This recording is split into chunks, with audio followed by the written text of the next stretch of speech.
It's generally been a quieter week on financial markets. The key features of the week, we've had some good data out from the US, including some ISM surveys that have generally been above expectations. Certainly signs in the US that the economy is doing quite well.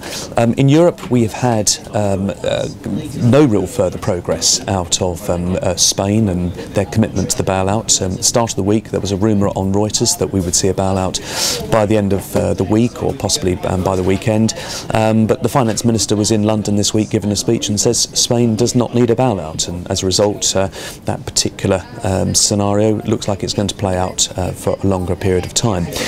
Turning back to central banks, we've had Bank of England and the ECB both keep policy unchanged, and so overall giving a sort of quieter feel to financial markets. So one asset class this week that has proved to be a little bit more volatile is that of the oil market.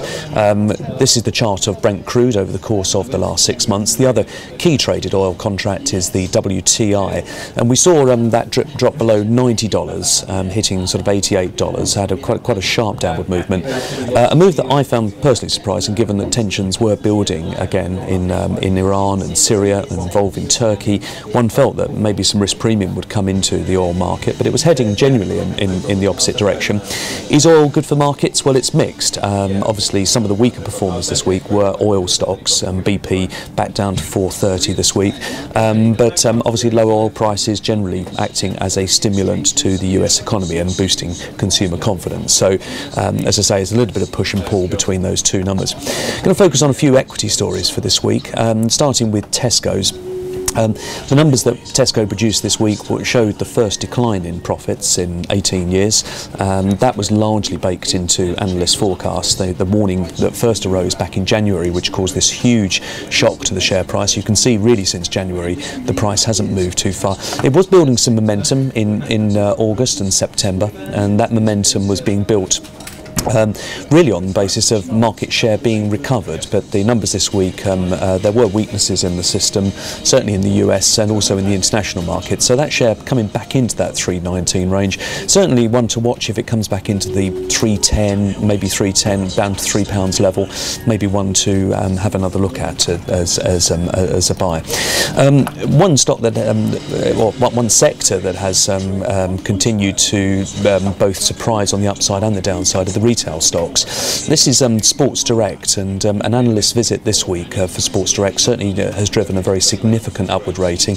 This is a stock that's quite widely held through our special situations strategy, and that we're talking about big upgrades here.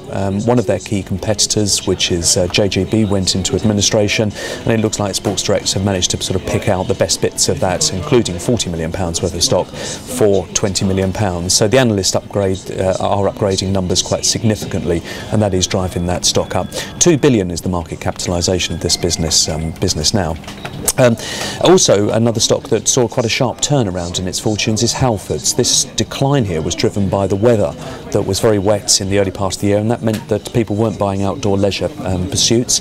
But as the Olympics kicked off in July, which is really this sort of bottom area, it inspired us all to buy bikes and buy equipment for bikes, and they've seen a strong second quarter trading update. And just look how that share is responding to that now. It's virtually up from 180 up to 307. The Footsie itself is continuing to plot a sort of steadily higher curve. We're looking at higher lows whenever the stock market does drift back. It doesn't seem to come back as far as the previous fault, which is an encouraging sign that we've got a positive trend underway in equities at the moment.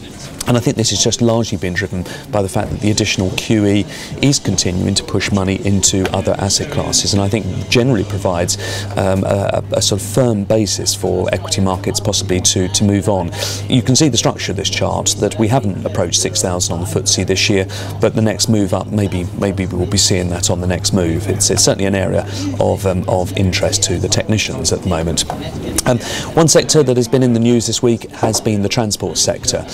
This situation with the government and the tendering process has obviously caused significant disruption to FirstGroup share price. The deal was seen as a bit of a saviour to their balance sheet, and that's causing the stock to rise. The uncertainty that they will now suffer means that that has been brought back into stark contrast. So you can see the sharp movements down.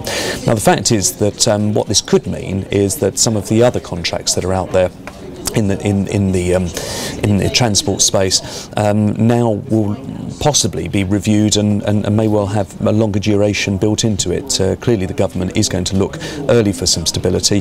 Two companies that I think will be beneficiaries of that: Stagecoach, you can see there, we're a beneficiary of that particular move, and also we have National Express. So both existing franchise holders for the rail network, and as I say, maybe see some longevity to their contracts for more stability.